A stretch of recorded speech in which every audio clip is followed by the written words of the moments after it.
Magandang araw sa inyong lahat mga kababayan.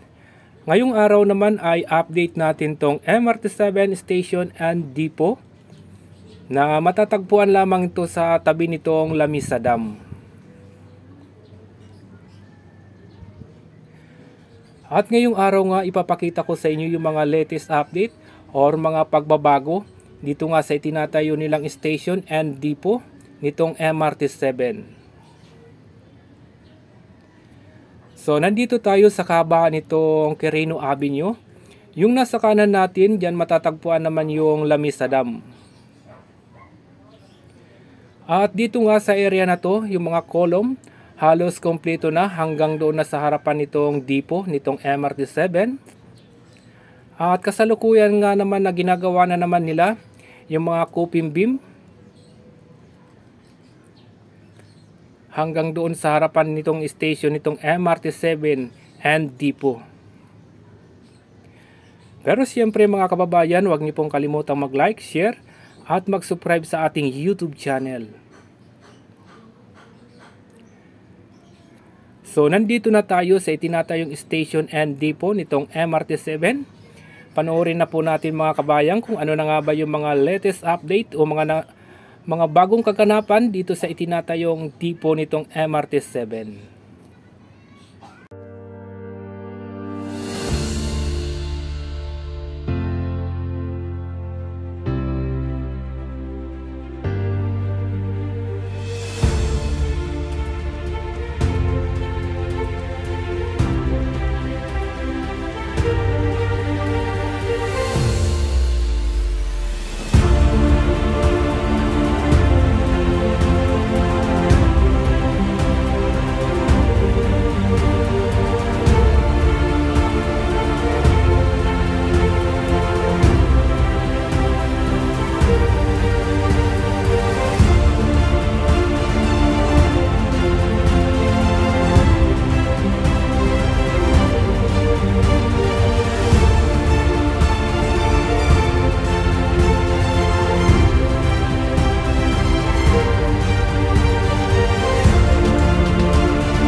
Itong nakikita naman ninyo mga kababayan, ito yung nasa gitna nitong depot.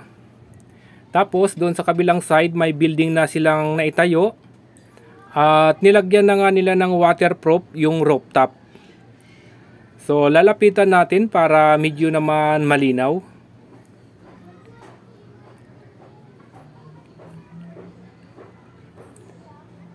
So ito na yung building na nalagyan na nila ng waterproof, yung kulay itim.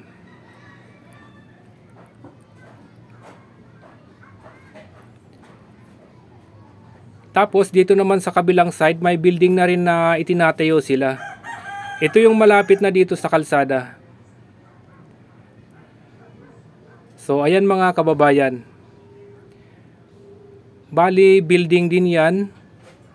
Ito yung malapit dito sa kalsada. Tapos ito naman tuloy-tuloy pa rin yung mga pag-install nila dito ng mga release. Ito yung kinuna natin nung isang araw na nag-install din sila ng mga release.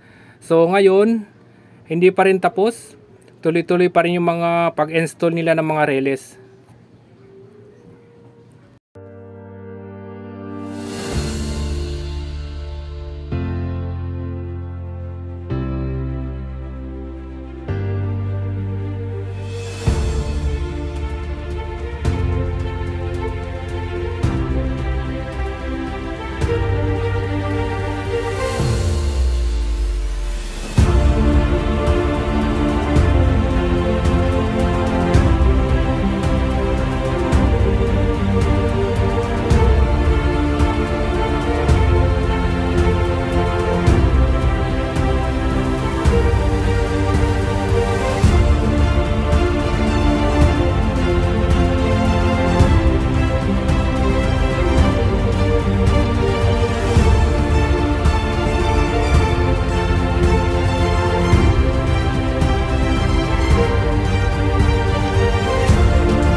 Sa ngayon naman mga kababayan, nandito na tayo sa kabaan nitong Quirino Avenue.